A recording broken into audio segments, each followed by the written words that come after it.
સૌને જય શ્રીમાં. હવે શક્તિની તપસ્યા પેજ નંબર 11 ઉપર હતા.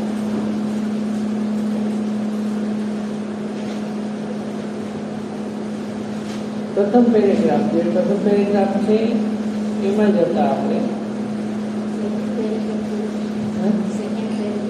ફર્સ્ટ પેરેગ્રાફમાં જતા આપણે છેલ્લું વાક્ય વાંચેલું. પ્રાણમાં ઉગ્ર વૃત્તિઓ તથા એવા જ ઉગ્ર પ્રત્યાઘાતો બંધ અને વિષાદ પણ આવી રહેલા. અને ઉગ્રતા પણ છે અને વિષાદ પણ છે. વિષાદ એટલે હડતાલ ઉપર વયો જાય, હડતાલ ઉપર વયો જાય, એ કાંઈ પણ કરવાની ના પાડી દે, ડિપ્રેશનમાં વયો જાય જેને કહીએ. દાખલા તરીકે જુદી રીતે જવું પડ્યું. કુરુક્ષેત્રમાં યુદ્ધ થયું અને શરૂઆત થઈ ત્યારે શ્રી કૃષ્ણ અને અર્જુન મધ્યમાં આવે છે, તો પછી અર્જુન આ બધું જોવે છે એટલે એ ગ્લાનીમાં સરી પડે છે અને હથિયાર હેઠા ઉતરી જાય છે, વિષાદમાં સરી પડે છે.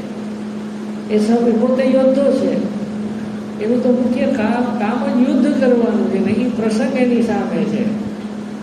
છતાં પણ કોઈ એવી ઘટના બને છે એટલે વિષાદમાં જાય છે, કારણ કે કોઈ પ્રવૃત્તિ હવે મારે કરવી નથી.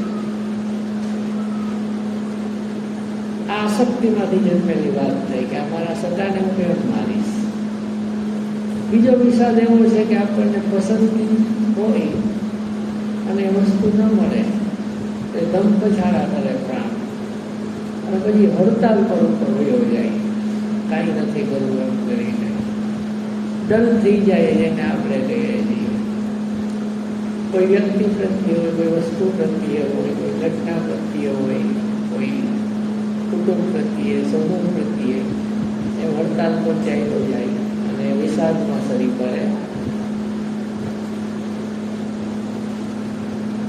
આવા પ્રાણનો કોયડો ઉકેલવા માટેની સામાન્ય રીત એ ગણાય કે પ્રાણને ગુંગળાવી નાખવો, સંવેદનોથી તેને વંચિત રાખીને ભૂખે મારી નાખવો. ઘણામાં એવું હોય છે કે પ્રાણને દબાવી દેવું, ગુંગળાવી દેવું, એના માટે જે કરતો એ કરવા દેવું, એક ઉકેલ તરીકે. હા, એ વાત ખરી છે કે પ્રાણનો મુખ્ય ખોરાક સંવેદનો જ છે. એને ઇમ્પલ્સિસ ઝટકો લાગે તો કામ કરવાનું મન થાય. કોઈક ને કોઈક એવી વસ્તુ છે કે જે સંવેદનો જગાડે, એટલે પ્રાણ તરત કાર્યમાં કરવાઈ જાય. એના માટે પ્રાણનો એક ખોરાક છે, એનું ચાલક બળ છે, એવી વાત છે. એને સંવેદનો ન મળે તો તે ઊંઘી જાય છે, શિથિલ અને જડ થઈ જાય છે, અને આખરે સાવ ખાલી થઈ જાય છે. પછી એમટી, સાવ ખાલી થઈ જાય. જો સંવેદનહીન હોય તો સાવ ખાલી થઈ જાય. એટલે પ્રાણને પણ એની સાચી ગતિમાં મૂકવો પડે છે. એ છૂટા પ્રાણીની જેમ ફરવો ન જોઈએ. જંગલી પ્રાણી જેમ ફરતું હોય છૂટું, એવી રીતે એ ફરવો ન જોઈએ. સાધનામાં ખાસ જરૂરી છે. પ્રાણના નિર્વાહ માટેની સામગ્રી શરૂ જોતા 3 દિશામાંથી આવી મળતી હોય છે. આમાંની સૌથી પહેલી દિશા તે નીચેની બાજુની દિશા છે. એ દિશામાંથી પ્રાણને ઇન્દ્રિયોના સંવેદનો મારફત સ્થૂળ શક્તિઓની સામગ્રી બહુ સરળ રીતે મળી રહે છે. આપણે શરીર છે, શરીર તો એને ખોરાકની જરૂર પડે છે, પાણીની જરૂર પડે છે. એનો નિર્વાહ છે, એને જીવંત રાખવા માટે એ જરૂરી છે. એ પ્રાણને પણ 3 વસ્તુથી એ નિર્વાહ મળતો હોય છે, એનું જીવન મળતું હોય છે. એમાંથી 3 વસ્તુમાં પહેલું વસ્તુની વાત કરે છે એક નિમ્ન જગતમાં, નિમ્ન પ્રકૃતિમાં. ત્યાંથી એને સંવેદનો મળે, એનાથી એ પોતાનું સંવેદનો મેળવતો હોય છે અને પોતાને બળ પૂરું પાડતો હોય છે. એ સાચું છે, ખરાબ છે, એ જુદી વાત છે, પણ એને જીવવામાં આપણે પણ ખોરાક લઈએ જ છીએ. 2 દિવસ વાસી ખાઈ લઈએ છીએ ઘણી વાર, પણ એ ખોરાક છે શરીર ટકાવવા માટે. એના જેવી આ વાત છે કે એની એક દિશા છે નીચેથી મેળવવાની. શું કહે છે અહીંયા? એ દિશામાંથી પ્રાણને ઇન્દ્રિયોના સંવેદનો મારફત સ્થૂળ શક્તિઓની સામગ્રી બહુ સરળ રીતે મળતી રહે છે. ઇન્દ્રિયગત જે કંઈ આપણને સંવેદનો પ્રાપ્ત થાય છે, આંખ છે બહુ સુંદર વસ્તુ જોવે અને પછી એને વિકૃતિનો પરિણામે એના ઉપર વિકૃત ભાવ જાગે, એ પ્રાણની પોતાનો એક ખોરાક છે. કાનને કોઈ એવી ખરાબ વસ્તુ સાંભળવી ગમે. આ બધી વસ્તુઓ છે ઇન્દ્રિયોમાંથી પ્રાપ્ત થતી હોય છે, અને એનાથી એ પ્રાણ એનો પોતાનો ખોરાકને શક્તિ મેળવતો હોય છે. પ્રાણને માટે સામગ્રીનું બીજું દ્વાર તેની પોતાની સમાન ભૂમિકા ઉપર રહેલું છે. પ્રાણ જો પૂરતા પ્રમાણમાં વિશાળ અને ગ્રહણશીલ હોય છે તથા વિશ્વરૂપ પ્રાણ શક્તિઓ સાથે તે જો સંપર્કમાં હોય છે તો તેમાંથી પણ તે પોતાના નિર્માણની સામગ્રી આવી મળે છે. એનો બીજો ભાગ છે કે પ્રાણ પોતાના લેવલ ઉપર છે શક્તિઓ પ્રાપ્ત કરી શકે છે. આપણને ભ્રમ છે અથવા તો એ માયા પણ છે, જુદી રીતે જુદો, કે હું જુદો, મારું શરીર જુદું, મારો પ્રાણ જુદો, મારું મન જુદું. તો વાસ્તવમાં એવું છે નહીં. એક મહાશરીરના આપણે અંશ છે, એક મહાપ્રાણનો પ્રાણ આપણામાં છે, અંશ છે. એક મન, મહત્તર મનનો અંશ આપણામાં છે. એટલે જ્યારે આપણે આપણાથી જે વિશાળ તત્વ જે છે એની સાથે જોડાઈ જાય, પ્રાણ પોતાના જ મહત્ અંશ સાથે જોડાઈ જાય, ત્યારે એને આપમેળે શક્તિનો પુરવઠો પ્રાપ્ત થાય છે. આને કઈ રીતે સમજવું આપણે? આ પ્રાણ આપણો છે એ મહત્ પ્રાણ, એટલે વૈશ્વિક પ્રાણનો જે અંશ છે એને સમજવા માટે દાખલો લઈએ. આ મારું શરીર છે, એમાં અનેક શારીરિક કોષો આવેલા છે, નાના નાના, ટ્રિલિયન્સ અબજો ને અબજો આવેલા છે. દરેક કોષ પોતાને વિચારે તો હું જુદો છું. દરેક કોષ એમ વિચારે કે હું જુદો છું. તો ખરેખર તો આ એક આખું વિશ્વ છે શરીર રૂપી, એનો જે અંશ છે. આ સમજીએ, આપણે શરીરને વિશ્વ પણ કહે છે કોષના સંદર્ભમાં. એમ આ જે વિશ્વ છે, યુનિવર્સ, એનો આપણે અંશ છે. પ્રાણિક ભૂમિકા ઉપર પ્રાણનો અંશ છે, શારીરિક ભૂમિકા ઉપર શારીરિક અંશ છે, માનસિક ભૂમિકા ઉપર મનનો અંશ છે. એટલે જ્યારે એ પોતાના મહત વિશાળ ભાગ સાથે જોડાય છે ત્યારે એને આપમેળે શક્તિઓ મળવા માંડે છે. કારણ કે એ સાચા પ્રકારની અથવા તો શુદ્ધ પ્રકારની શક્તિઓ હોય છે. એટલે પ્રાણ એમાંથી પણ પોતાનો શક્તિનો પુરવઠો મેળવતું હોય છે. પ્રાણને મળતી સામગ્રીનું ત્રીજું મૂળ ઉપરની દિશામાં રહેલું છે. પ્રાણમાં જ્યારે પ્રગતિ માટેની કોઈ મહાન અભિપ્સા જાગે છે ત્યારે આ દિશા તરફ તે સામાન્ય રીતે ખુલ્લો બને છે.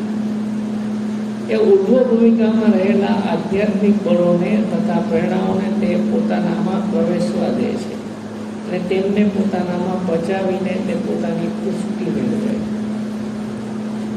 ત્રીજું છે ઉર્ધ્વમાં.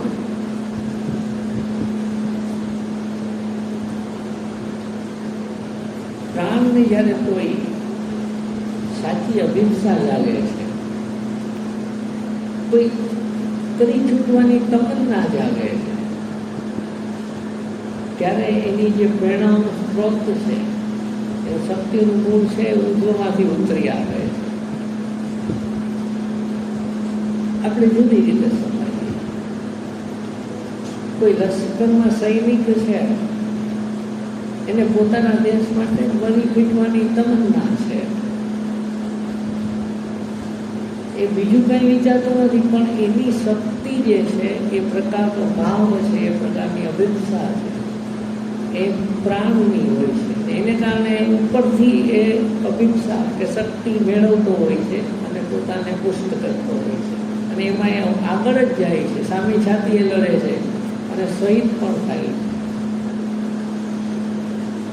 એવી રીતે પ્રાણ જ્યારે સાધનામાં જોડાય છે ત્યારે પ્રભુ માટેની જે અભિપ્સા હોય છે એમાં જેમ જેમ જોડાતો જાય એમ ઉપરથી એને સાચી શક્તિઓ પ્રાપ્ત થતી જાય છે અને એ સાચી રીતે પુષ્ટ બને છે, સાચી રીતે બળવત્તર બને છે. આ ત્રણ ઉપરાંત એક ચોથા મૂળમાંથી પણ માણસો પ્રાણની સામગ્રી મેળવવાને લગભગ હંમેશા પ્રયત્ન કરતા રહે છે. પણ સાથે સાથે એ હકીકત પણ નોંધવાની છે કે માણસોને જીવનમાં મળતી ઘણી ખરી યાતનાઓ તેમજ કમનસીબીઓ પણ આ જ મૂળમાંથી મળી આવતી હોય છે. આ વસ્તુ બીજા માણસો સાથેનો પ્રાણ શક્તિનો વિનિમય છે.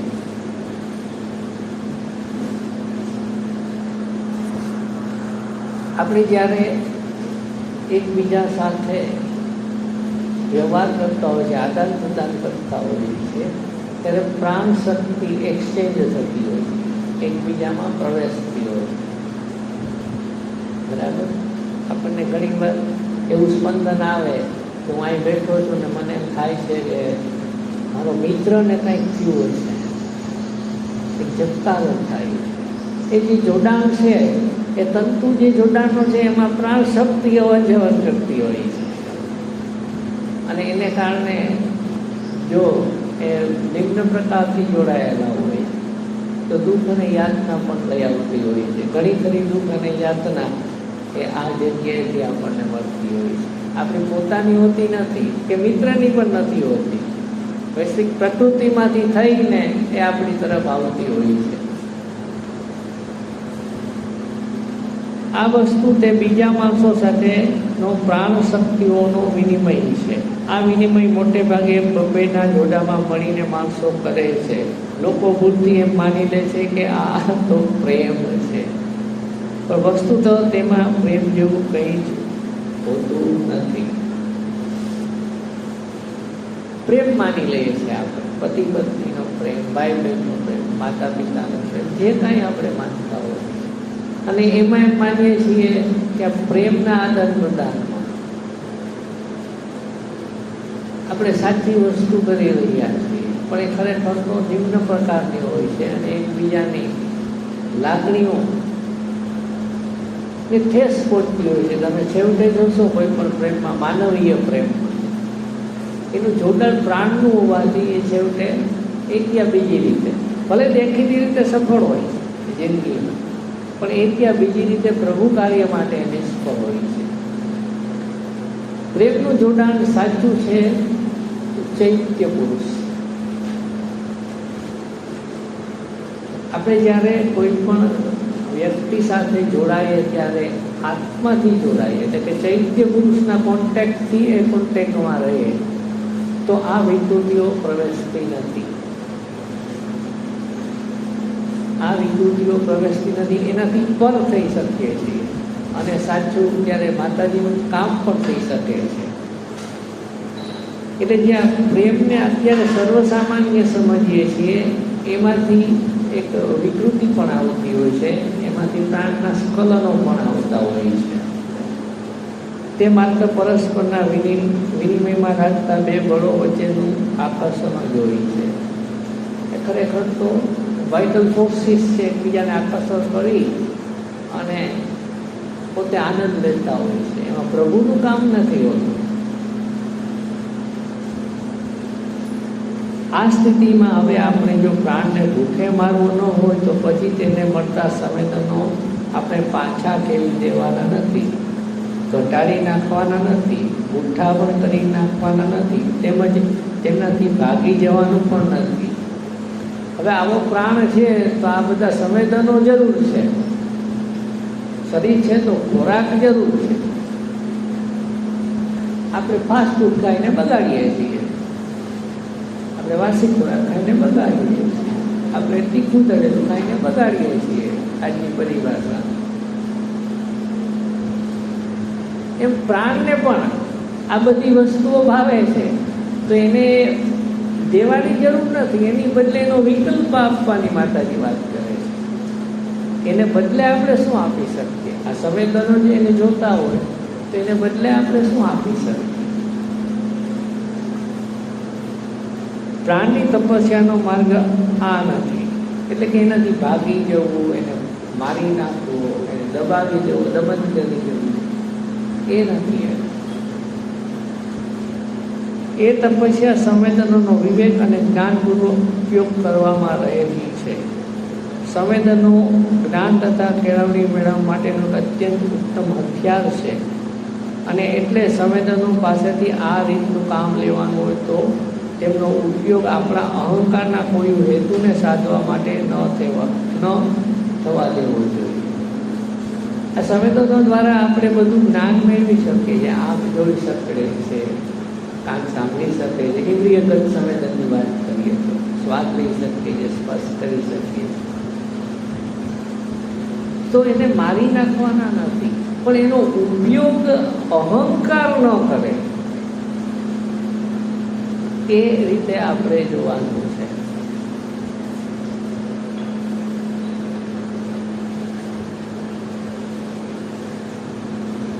ઇન્દ્રિય સુખ તથા આત્મતૃપ્તિ મેળવવા માટેની આપણી અંધ અને અજ્ઞાન ભરેલી પ્રવૃત્તિમાં તેમને આનંદના સાધન તરીકે ન વાપરવા જોઈએ.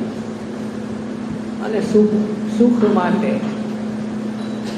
સુખ કેવું? અહંકારગ્રસ્ત સુખ, અહંકારથી ભરેલું અજ્ઞાનગ્રસ્ત સુખ, એના માટે એનો ઉપયોગ ન થવા દેવો જોઈએ. આપણી ઇન્દ્રિયો પોતે હરેક વસ્તુને લેશ પણ ધૂણા કે અપ્રસન્નતા વિના પેટી શકે તેવું સામર્થ્ય તેમનામાં આવી જવું જોઈએ.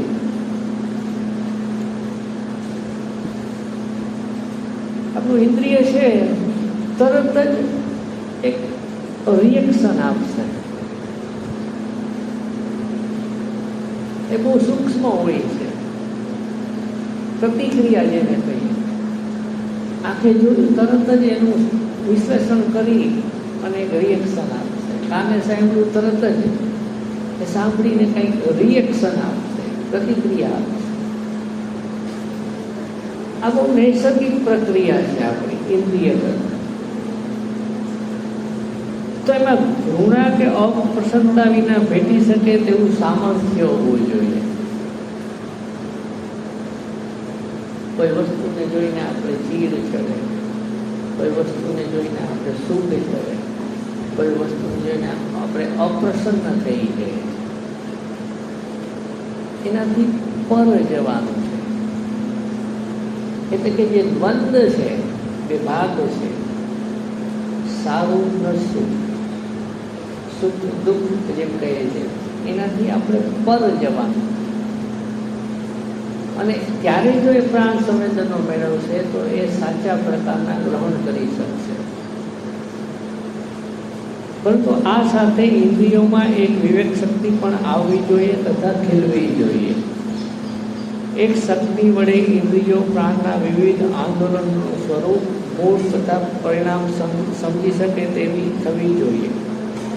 તેમજ એ આંદોલનો આપણા શરીર તથા પ્રાણની સ્વસ્થતા તથા પ્રગતિને માટે મદદરૂપ થઈ શકે તેવા છે કે નહીં તે જ્ઞાન પણ ઇન્દ્રિયોને આમાંથી થવું જોઈએ.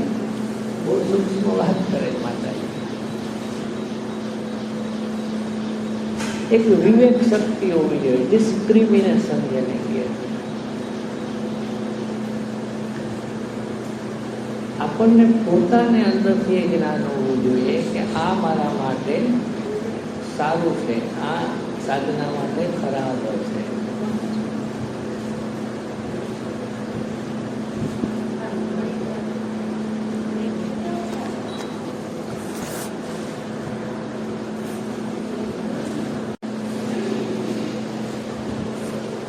એક વિવેક શક્તિ હોવી જોઈએ કે આપણા માટે કયું સારું છે અને કયું ખરાબ છે.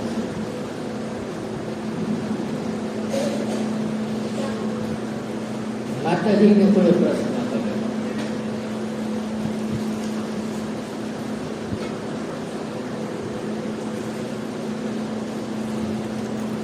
અહંકાર એટલે શું?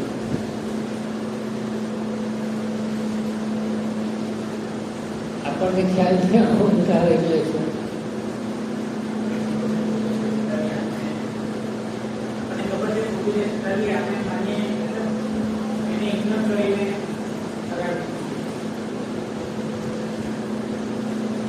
આપણે માનીએ કે ખોટું છે છતાં એને ઇગ્નોર કરીને આગળ વધી છે, એ અહંકાર. હું પોતે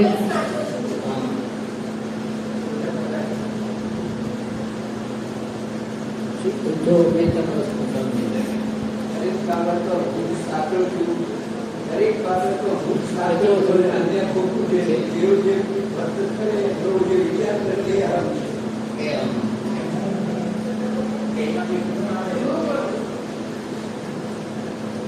એ એક ઝાડ છે, એક ઝાડ છે, એને અનેક પાસાઓ છે, ડાળીઓ છે, પાંદડાઓ છે, બરાબર છે, એના બીજ છે, એમાં ફળ છે.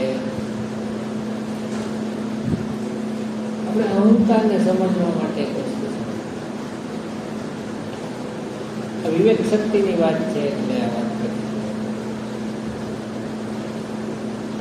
અહંકાર ને અહમ એવા બે શબ્દો વાપરે છે શાસ્ત્રોમાં અને શ્રી અરવિંદના સાહિત્યમાં. આપણે સિમ્પલ કરી નાખીએ અહમ ને અહંકાર. આપણે ઈગો એમ કહીએ છીએ, ઈગો જબરદસ્ત છે.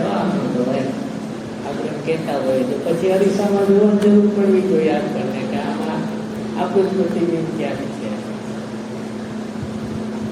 એ જે ઈગો છે એ ઝાડ છે, થર છે, અને એમાંથી ઉઠતી દરેક પ્રવૃત્તિઓ છે એ અહંકારજન્ય પ્રવૃત્તિઓ છે. પછી એ પ્રાણની હોય, મનની હોય કે શરીરની હોય, જે ઝાડને પાંદડા ફૂટે અને વિસ્તરતું જાય, એ બહુ સૂક્ષ્મ વસ્તુ છે. પ્રથમ એક સમજવા માટે જોઈએ અહંકાર. અહંકાર એટલે આપણે હું સાચો તું ખોટો એ તો છે, એ તો એક પ્રવૃત્તિ છે. તો મૂળભૂત અહંકાર એટલે શું? મારામાં એ ભાવના દ્રઢ છે કે હું જુદો, આ ખુરશી જુદી, આ માઇક જુદું, આ વ્યક્તિ જુદી. એ છે અહંકારનું એક પાસું.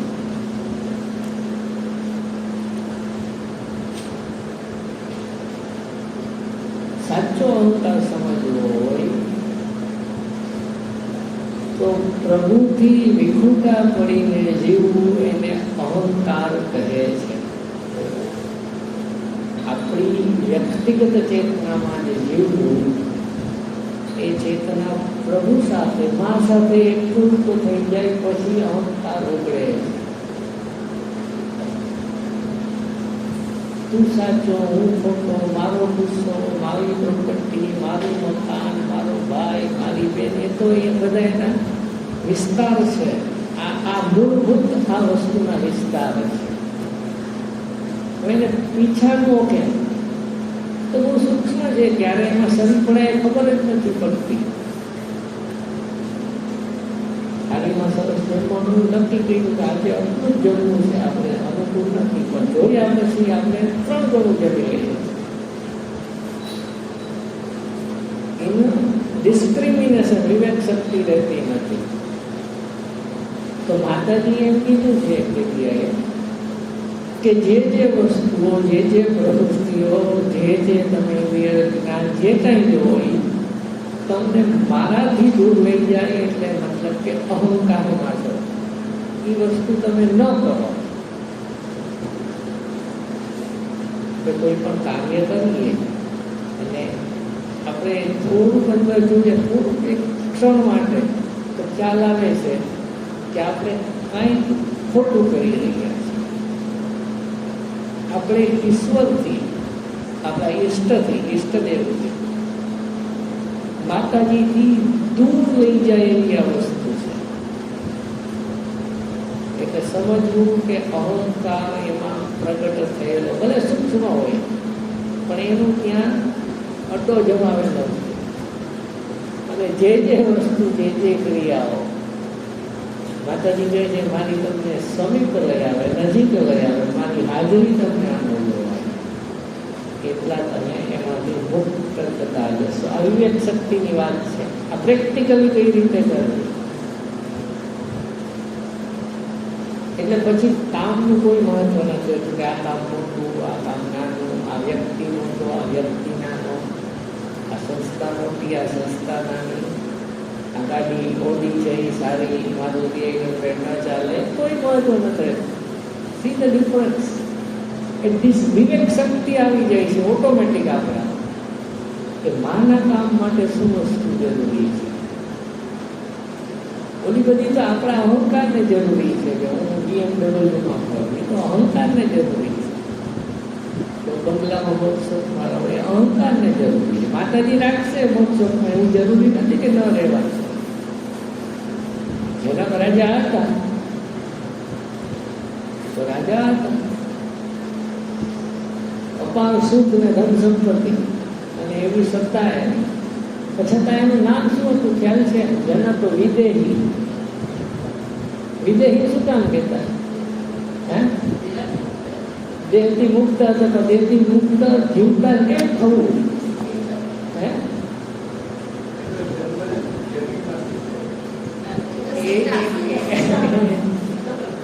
વિદેહી એટલે આપણે શરીરમાં જ જીવીએ છીએ, ફિઝિકલ બોડી.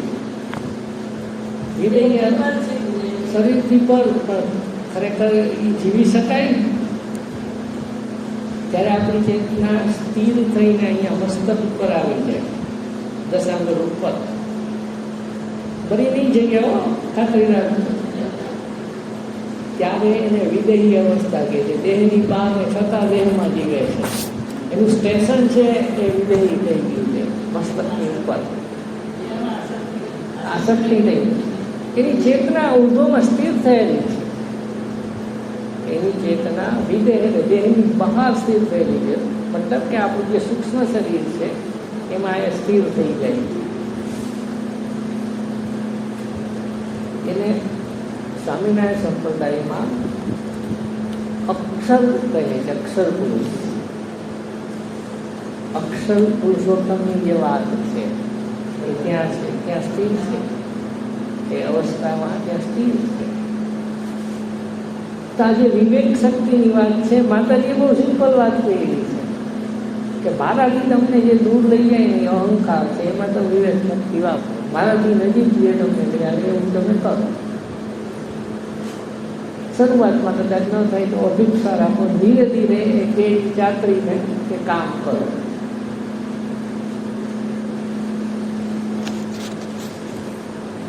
આ ઉપરાંત સ્થૂળ જગતોને તથા પ્રાણમય જગતોને તેમના તમામ સંકુલ સ્વરૂપમાં સમજવા તથા અભ્યાસ કરવા માટેના સાધન તરીકે પણ ઇન્દ્રિયોનો ઉપયોગ થવો જોઈએ.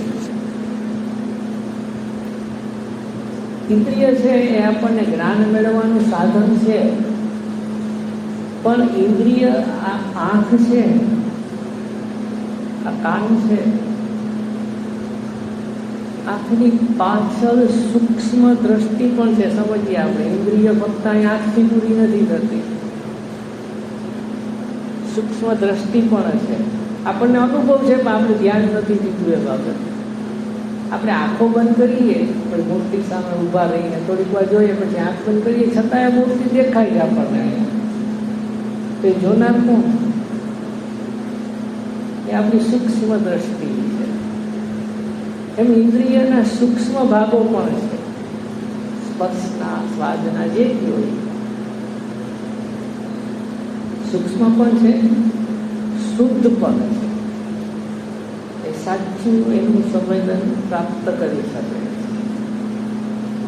માતાજી કહે છે કે આ ઇન્દ્રિયોનો ઉપયોગ એ રીતે કરવાનો છે કે એ સાચી વસ્તુને પ્રાપ્ત કરે.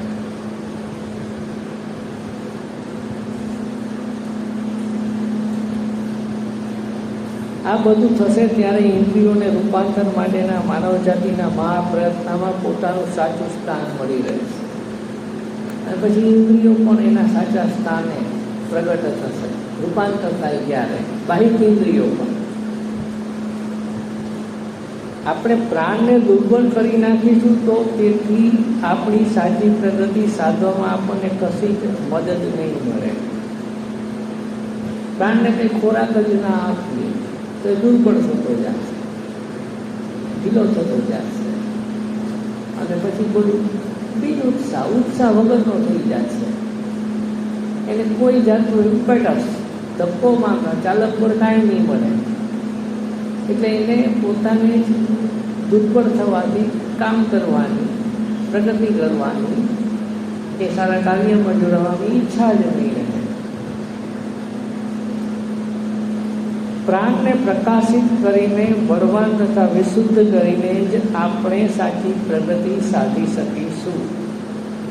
શરીરને ખોરાક ના આપવાથી જેમ નુકસાન થાય છે, તે જ રીતે પ્રાણોને સંવેદનથી વંચિત રાખવાથી પણ નુકસાન થાય છે. આ જ વાત માતાજી આપી. એટલે પ્રાણને પ્રકાશિત કરવાનો, પ્રાણને બળવત્તર બનાવવા માટે એને પ્રકાશિત કરવાનો.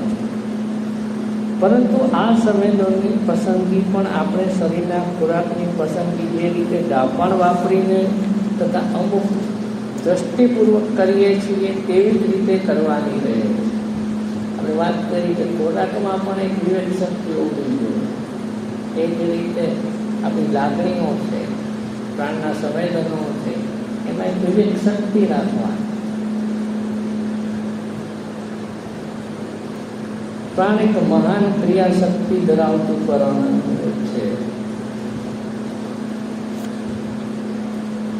એક્ઝિક્યુટિવ ફોર્સ જેમ કાર્ય સાધક શક્તિ છે, બળ છે, એવી છે મહાન. નાની સુની નથી એ કોઈ વસ્તુ. આપણા સ્વરૂપના અન્ય સર્વ અંશોની પ્રગતિ માટે એ ત્રણ એક અત્યંત અનિવાર્ય એવી વસ્તુ છે. સમગ્ર સ્વરૂપ છે, એના બીજા બધા ભાગો છે, એની પ્રગતિ માટે આ એક મહત્વની વસ્તુ પ્રાણ છે. એટલે શરીરના ખોરાકની પસંદગી પાછળ શરીરની ક્રિયાઓ બરાબર થતી રહી તથા શરીરની વૃદ્ધિ થાય એવી દ્રષ્ટિ આપણે રાખીએ છીએ. તે જ રીતે પ્રાણવૃત્તિકરણની વૃદ્ધિ તથા સંપૂર્ણતાને દ્રષ્ટિમાં રાખીને પ્રાણ માટેના સંવેદનોની આપણે પસંદગી કરવાની રહે છે.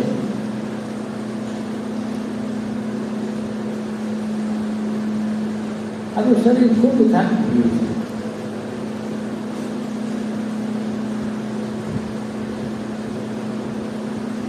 એમ થાય છે કે હવે રાત્રે 10 વાગ્યા સુઈ જાય. પ્રાણની ઈચ્છા થઈ કે આ ગરમીમાં રાત્રે આઈસ્ક્રીમ ખાવા જવું.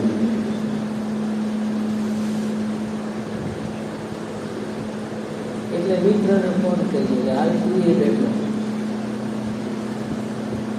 અને આપણે બજારમાં કલાક 2 કલાક ચક્કર મારવા નીકળી પડીએ. પ્રાણનું સંવેદન આવ્યું તો આપણે એ ખોટું છે છતાં સ્વીકારી. અહીંયા વિવેક શક્તિ વાપરવાની વાત છે.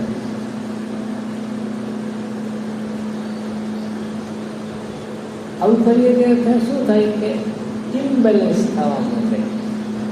મને પ્રાણ શરીરના જે ભાગો છે ઇમ્બેલેન્સ અસમતોલ થવા માંડે. એક આમ થઈ જાય, બીજું પેલી બાજુ થઈ જાય, એક આમ થઈ જાય. એટલે આપણું સુખ સાહેબ બી એસો આરામ ભલે ગમે એટલા હોય પણ બેચેની અને અશાંતિ અનુભવાય, અસંતોષ અનુભવાય. કંઈક ને કંઈક કોઈ ગાંઠો પૂછતી હોય એવું અનુભવાય. કોઈ વ્યક્તિ પ્રત્યે, કોઈ ઘટના પ્રત્યે રાગ દ્વેષ તણાઈને અંદરથી આવે ને આપણને નીચોડી નાખે. એટલે આ રિધમમાં રાખવા માટે પણ જરૂરી છે. આપણા કરણોનું પ્રાણ અત્યંત આવશ્યક છે. પ્રાણને આપણે કેળવવાનો છે, તેને વધુ સંસ્કારી, વધુ સંવેદનશીલ, વધુ સૂક્ષ્મ બનાવવાનો છે તથા આપણે કહીશું કે તેને શાનદાર પણ એક શબ્દના ઉત્તમ અર્થમાં બનાવવાનો છે. એટલે જે અસંસ્કારીપણું છે આવું ગતિવિધિ ગમે એમાં સરી પડવું, એનાથી એને મુક્ત કરવાનો, એને મહાન બનાવવાનો, એટલે સાધના તરફ વાળતા જવા, જેથી કરીને ઉત્તમ પ્રાણ તરીકે સાધનામાં જોડાય અને આપણને મદદ કરે. તેને આ રીતે સંસ્કારીને જ આપણે તેમાં રહેલી ઉગ્રતાઓ તથા પાસવતાઓને જીતી શકીશું. એ ઉગ્રતા અને પશુતા રહેલા છે પ્રાણમાં, એને જીતવા માટે આ જરૂરી છે. કારણ કે પ્રાણમાં રહેલા અજ્ઞાન અને અસંસ્કારિતાને લીધે જ તેનામાં રસવૃત્તિના રહેલા અભાવમાંથી સામાન્ય રીતે આ ઉગ્રતાઓ અને પાસવતાઓ જન્મતી હોય છે. પ્રાણ અજ્ઞાન, એને ભાન નથી એ શું કરી રહ્યો છે, એટલે નિમ્ન પ્રવૃત્તિમાં અટવાયા પડે છે. તેને સાચી પ્રવૃત્તિમાં જોડીએ એટલે જે ઉગ્રતા હોય છે પ્રાણની એ ઓછી થવા માંડે છે. માતાજી એમ કહે છે. અને એ ધીરે ધીરે કેળવાતો પણ જાય છે. રોટલીના લોટને કેળવવો પડે ને, ગૂંદવો પડે, પછી જ રોટલી સારી થાય, નહીં તો ચવડી લાગે. એ પ્રાણને પણ પ્રોપરલી ગૂંદવો પડે છે, કેળવવો પડે છે. એ પછી એ સ્મૂથ થાય છે અને પછી એ સાચી રીતે સાધનામાં જોડાય છે. હા, લેવલ લઈ આવવું પડે. એટલે થાબર ભાણા નહીં કરવાના, એની ઈચ્છાઓને સીધા તાબે નહીં થઈ જાય. એક આપણો સંકલ્પ આગળ મૂકી દેવાનો, એના આ નહીં એટલે નહીં.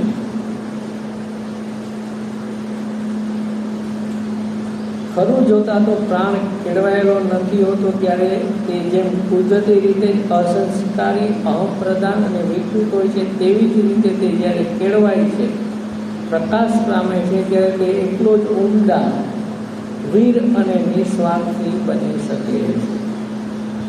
બિલકુલ રિવર્સ. ત્યારે એ જ્યારે કેળવાઈ જાય સરખી રીતે, ત્યારે ઉમદા બની જાય છે, વીર બની જાય છે અને નિસ્વાર્થી. એ પોતાનું સર્વસ્વ ન્યોછાવર કરી દે. કોને? માતાજી.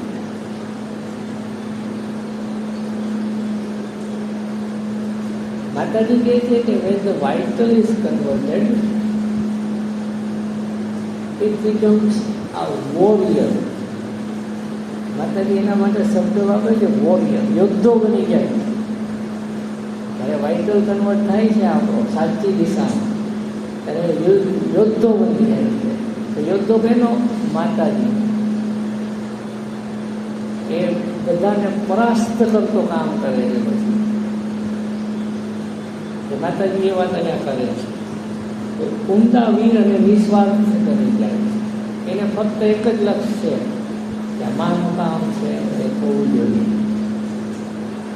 રૂપાંતરનું કાર્ય ચાલી રહ્યું છે, એમાં હું કામ કરી એક પ્રકારનો વીર ભાવ હોય છે. પણ એ સાચી દિશાનો હોય છે, અહંકારવાળો નથી હોતો, કારણ કે એ રૂપાંતરિત થઈ ગયું છે, કન્વર્ટેડ. માનવ માત્રમાં સુખ માટેની એક ઝંખના વસેલી છે. એ ઝંખનાને જો અતિમાનસની પરમ સમૃદ્ધિ માટેની અભિપ્સામાં પલટી લેવાનું જ્ઞાન દરેક માણસને થઈ જાય તો એટલું પણ બળસત્વની ગણાય. આપણે સુખની ઝંખના માટે હંમેશા એને સુખ મળે, શાંતિ મળે, આ પ્રકારની એક ભાવના હોય છે. પણ એને એક ઉર્ધ્વમાં અભિપ્સા તરીકે લઈ જવાની હોય છે કે જે અતિમનસ જગત આવી ગયું છે, સૂક્ષ્મમાં છે, એમાં આપણે એ જઈ શકીએ અને ત્યાં સાચું સુખ, સાચી શાંતિ, સાચો આનંદ એ પ્રાપ્ત થાય એ માટેની અભિપ્સા કરી.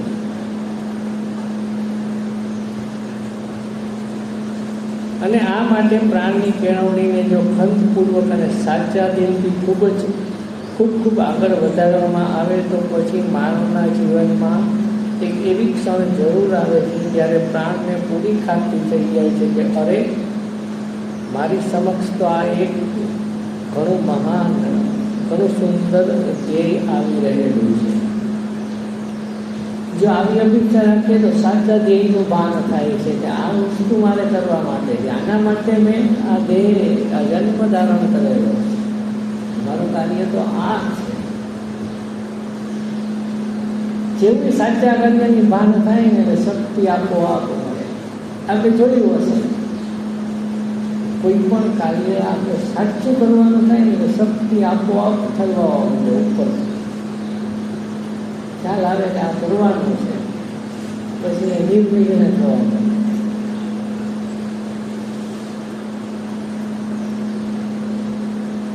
અને એ પ્રગતિ થઈ ગયા પછી પ્રાણ પરમાત્માના દિવ્ય આનંદને પ્રાપ્ત કરવા માટે સજ્જ બને છે અને ઇન્દ્રિયોની ક્ષુદ્ર અને ભ્રામક વૃત્તિઓને સર્વથા પટ્ટી મૂકી દે છે. જે ઇન્દ્રિયોમાંથી આનંદ મેળવતો વિકૃત, એને બદલે હવે પરમાત્મા કે માતાજીમાંથી, કે અગ્રજમાંથી, એમની ચેતનામાંથી આનંદ પ્રાપ્ત કરતો થઈ જાય છે. એને બધું ફીકું લાગે છે, એને બધું ફીકું લાગવા માંડે. આ છે પ્રાણની સાધના. લાગે છે આપણે અહીંયા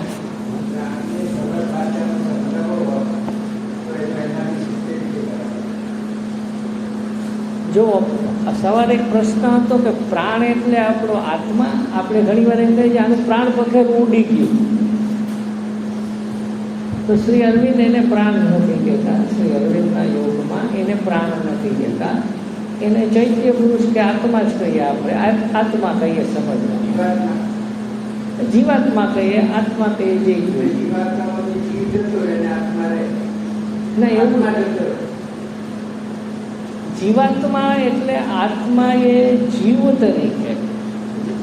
ચાલો બીજી રીતે સમજાવું. આપણે ગીતાનો આધાર લઈને સમજીએ. ગીતાનો આધાર એ ઈઝી પડશે એવું લાગે મને. શ્રી અરવિંદની ટર્મિનોલોજી પછી જાય. ગીતામાં આપણે 3 પુરુષોની કલ્પના છે. 3 અક્ષર પુરુષ, અક્ષર પુરુષ અને પુરુષોત્તમ. આ બધા આત્મા જ છે, પણ એના જુદા જુદા સ્તર છે એમ સમજ. અક્ષર પુરુષ એટલે આપણામાં વ્યક્તિમાં રહેલો આત્મા. અક્ષર એટલે નાશવંત, પેરિસિબલ કહીએ છીએ, નાશવંત વસ્તુ છે. નાશવંત, પણ એ નાશવંત નથી. પણ છતાં એને ક્ષર એટલા માટે કહેવામાં આવે છે કે એને ધારણ કરેલા કરણો, મન, પ્રાણ, શરીર એ નાશવંત છે. આત્મા તો અવિનાશી છે, એટલે એને ક્ષર પુરુષ કહેવામાં આવે છે કે જે ઉત્ક્રાંતિમાં પ્રવેશે છે. શ્રી અરવિંદ કહે છે અહીંયા વિકાસ માટે પ્રવેશે. એ કોનો પ્રતિનિધિ છે? તો અક્ષર પુરુષનો પ્રતિનિધિ છે. જનક વિદેયની જે વાત કરી,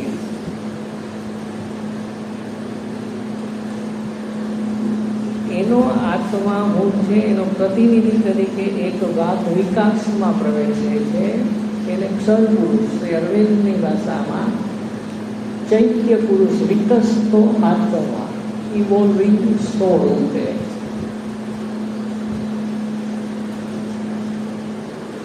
અને એથી ઉપર કે જે આ 2 પુરુષને ધારણ કરે છે, એમાંથી જ આ 2 પુરુષ પ્રગટ થયેલા છે, એને પુરુષોત્તમ કહે છે. આ આપણા જ સ્વરૂપ છે, સમજીએ. આ કોઈ બહારના નથી, આપણા જ જુદા જુદા સ્વરૂપ છે. જેમાં પગનો અંગૂઠો આપણો છે અને માથું પણ આપણું જ છે. એની અવસ્થા જુદી જુદી જગ્યાએ. એમ આ બધા આપણા વ્યક્તિના આ વ્યક્તિગત સ્વરૂપ, એ રીતે વિશ્વ સ્વરૂપ પણ. એટલે જીવાત્મા તમે કહો છો એ ઉત્ક્રાંતિમાં પ્રવેશેલો આત્મા. બરાબર નરેન્દ્રભાઈ? કે અને એનો જે અધિષ્ઠાતા છે કે જે ઉત્ક્રાંતિમાં નથી પ્રવેશતો, એ આપણી ઉપર રહેલો છે.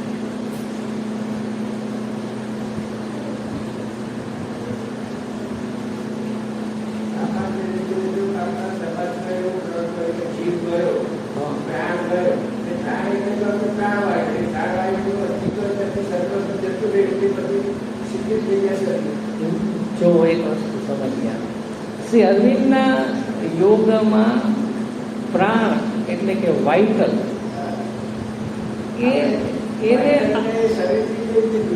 એ જ સમજાવું. એને પ્રાણ એટલે કે વાઇટલ એ છે, એ આત્મા માટે શબ્દ નથી વપરાતો. પહેલા એક સમજવા માટે સ્પષ્ટ, આત્મા માટે આપણે કે પ્રાણ પખેરું ઉડી ગયું એવી વાત નથી.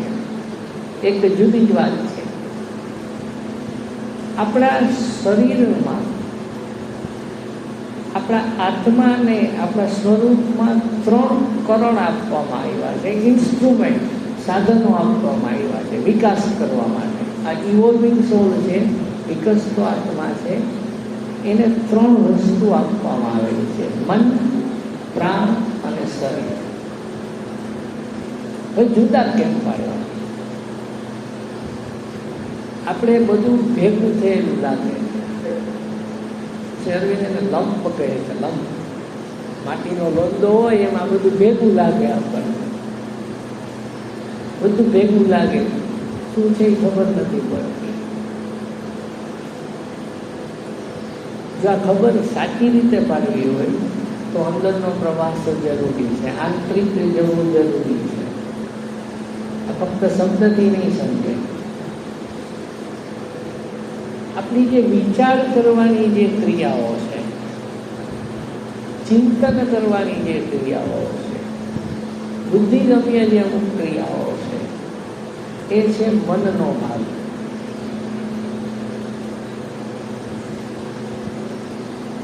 આપણી જે લાગણી પ્રધાન જે બધી પ્રવૃત્તિઓ છે, ઇમોશનલ પાર્ટ જેને કહીએ, કે જેમાં આપણે માનવીય પ્રેમ પણ આવી જાય, ગુસ્સો પણ આવી જાય, આસક્તિ પણ આવી જાય, ગ્લાનિ પણ આવી જાય, શોખ પણ આવી જાય, એ છે પ્રાણનો ભાગ.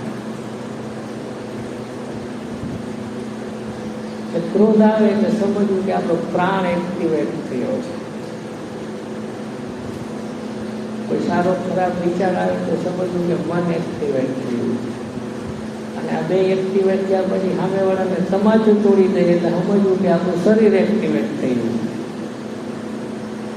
વિચાર, ઈચ્છા અને કૃતિ એ કર્મમાં પરિણામે છે. એ પછી કર્મમાં પરિણામે છે. આ આપણે આપણી જાતને સેલ્ફ ઓબ્ઝર્વ, સ્વનિરીક્ષણ કરીને છૂટું પાડવું પડે, સમજવું પડે છે. પહેલાં છૂટું પાડવાની રીત પણ છે. ઇઝીએસ્ટ મેથડ છે કે આપણે માતાજીને સાથે રાખીને સાધના કરીએ. આપણે શ્રી અરવિંદના યોગમાં છીએ તો એમાં કોઈ દીક્ષા પદ્ધતિ છે. દાખલા તરીકે કોઈ સંપ્રદાય છે એમાં કંઠી પહેરાવે, કોઈ સંપ્રદાય છે એમાં કાનમાં મંત્ર બોલીને ફૂંક મારે, કોઈ સંપ્રદાય છે એમાં માથામાં તિલક કરે, કોઈ સંપ્રદાય છે એમાં ખભા ઉપર જનોઈ પહેરાવે, કોઈ સંપ્રદાય છે એમાં ભગવા પહેરાવે. આવી કોઈ પદ્ધતિ છે દીક્ષા આપવાની? આમાં તો કરવું શું?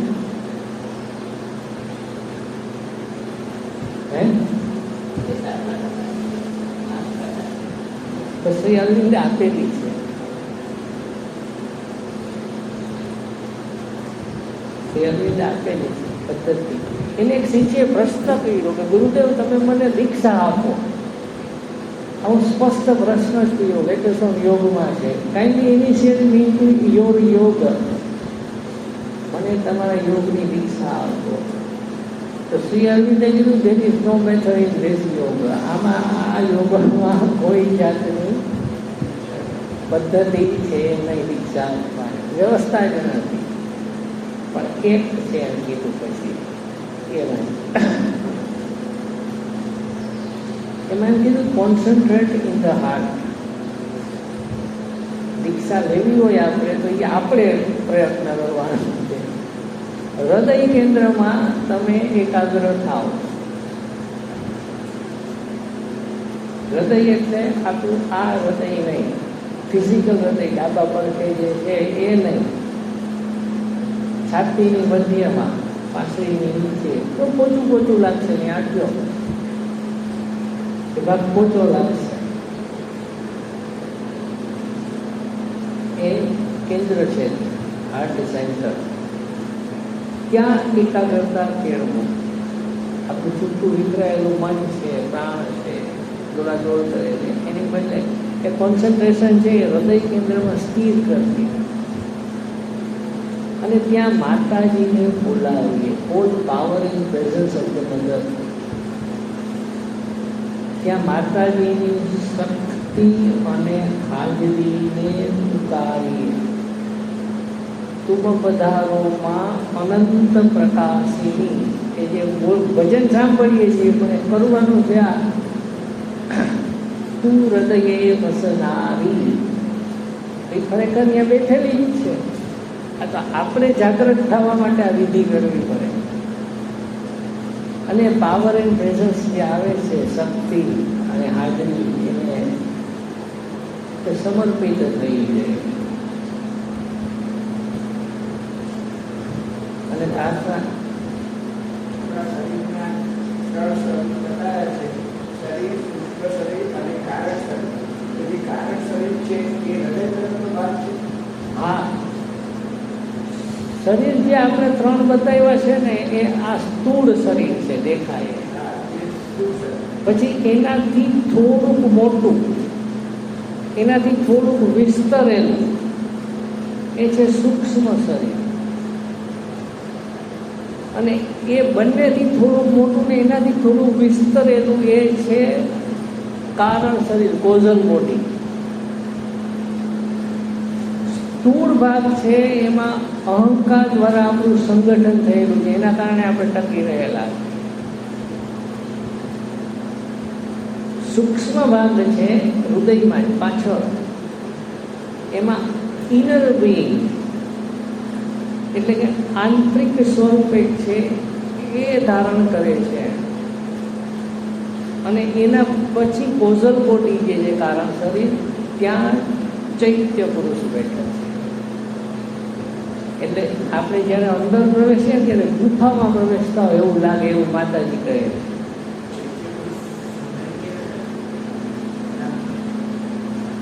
એને પહેલા તો એનો કોન્ટેક્ટ થવો જરૂરી છે.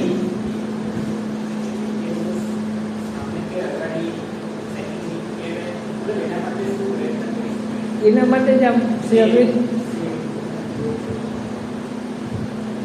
આપણે છે ને આ વસ્તુ કરીશું જે છે અરવિંદે વાત કરી કે concentrate preferably in the heart, call the power and presence of the mother. તમે હૃદય કેન્દ્રમાં એકાગ્રતા કરો અને ત્યાં માતાજીની શક્તિ અને હાજરીને પુકાર.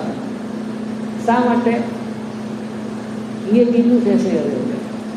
Two take up the being, આપણા સ્વરૂપને એના ખોળામાં, એના હસ્તમાં લઈ લે માતાજી. મારે માગણી માટે નથી બોલાવવા કે મારે આ વસ્તુ જોઈએ, ઓલી વસ્તુ જોઈએ, મને આ આપો, એના માટે નહીં. તો માં આપણે એના હસ્તમાં લઈ લઈએ, એના ખોળામાં લઈ લઈએ, એ માટે પુકાર. અને એ શક્તિ જે છે, હાજરી છે, એ હાજરી ચેતનામાં પરિવર્તન કરે, રૂપાંતર કરે. એ કરશું ને તો એ આપમેળે આપણી ચેતનામાં રૂપાંતર થવા લાગશે અને એને કારણે આપણો ચૈત્ય પુરુષ વધુ ને વધુ પ્રકટ થતો દેખાશે આપણને અંદરથી.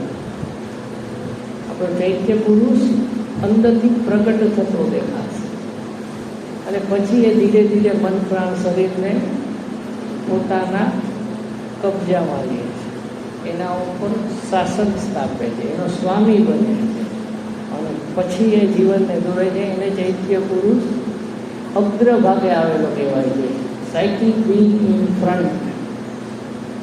એનો પ્રત્યક્ષ દાખલો સમજવો હોય તો ગીતામાં છે, બહુ સિમ્પલ દાખલો છે. આપણું દેશ થાય છે, મૃત્યુ થાય છે, ત્યારે પછી આપણું જે ફિઝિકલ શરીર છે એનું વિઘટન થઈ જાય છે, સૂક્ષ્મ શરીર છે એનું વિઘટન થઈ જાય છે, જે કોન્સેપ્ટ શરીર છે, કારણ શરીર એનું વિઘટન કેમ નથી થતું?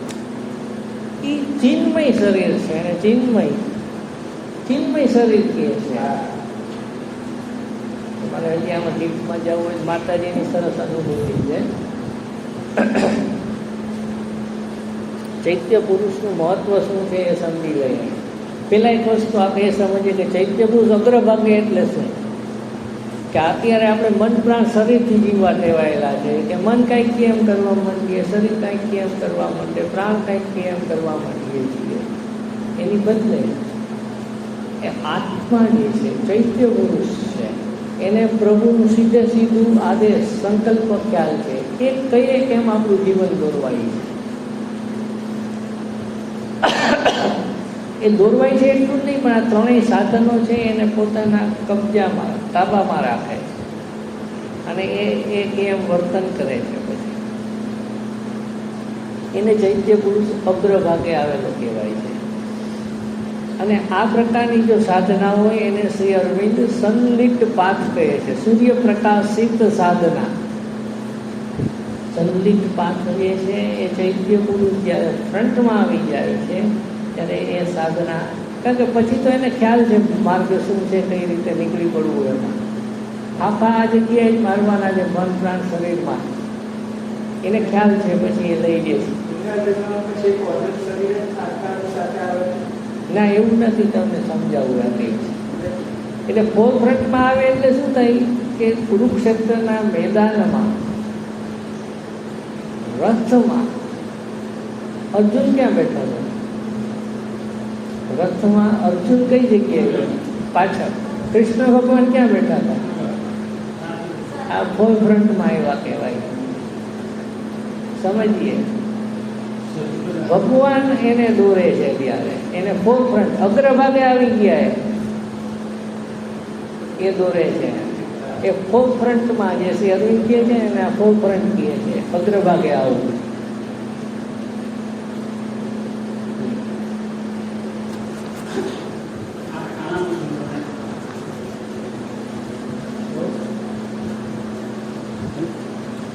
બહુ સુંદર કૃષ્ણની વાત કરી, એમાં અહમની પણ એમને વાત કરી, બહુ સુંદર વાત કરી.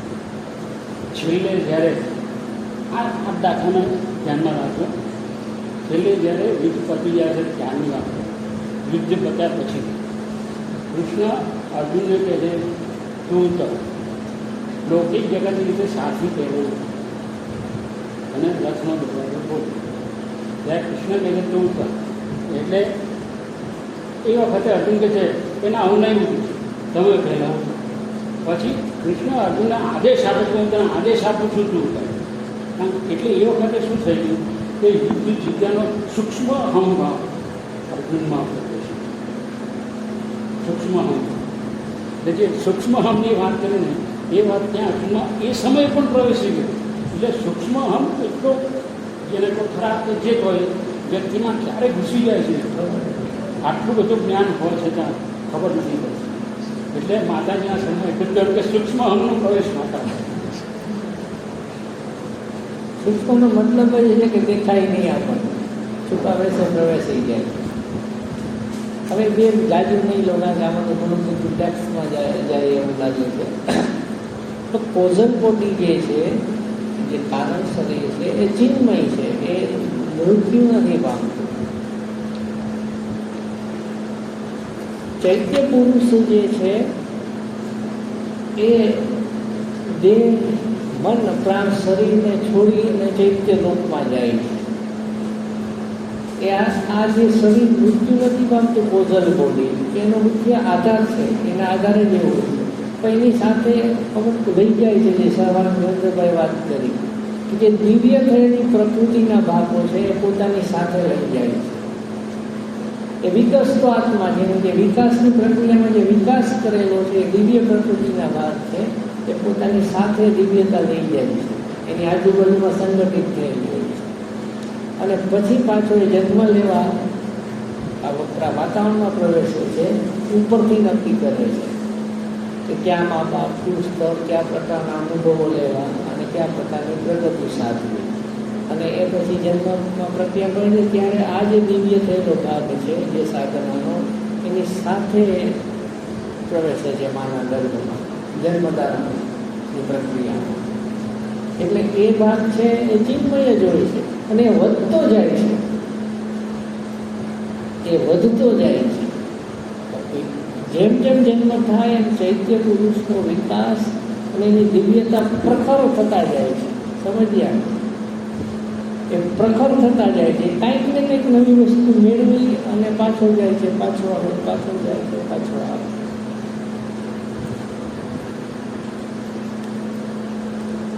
એટલે એ અવિનાશી તત્વ છે કે ભૂતકાળમાં હતું, અત્યારે છે ને ભવિષ્યમાં રહેશે, અજન્મા છે, અકાલ છે. એને કહ્યું જન્મ દેનાર તો શરીર છે, મન છે, પ્રાણ છે, આ તો અજન્મા છે. આપણે માતાજીની એક અનુભૂતિ છે, કાલે જોઈશું આ બાબતની, ચૈત્ય પુરુષ બાબતની. અત્યારે આપણે અહીંયા પૂર્ણ કરીએ. આપણે મંત્ર જે બોલીએ છીએ એ સાથે બોલીશું.